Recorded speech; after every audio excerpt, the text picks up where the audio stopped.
Hello, in this video, I'll give you a quick guide on how to use HitPaw Watermark Remover. So first, you will have to go to the official hitpaw.com, and then you will have to go to Video AI section and click Video All AI Video Tools.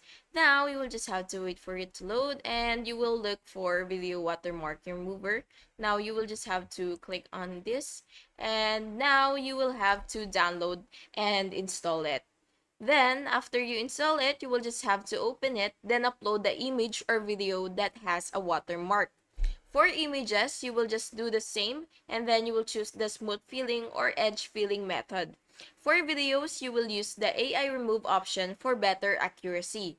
And then you will highlight the watermark area using the selection tool provided. Then you will click remove and the app will process the file automatically.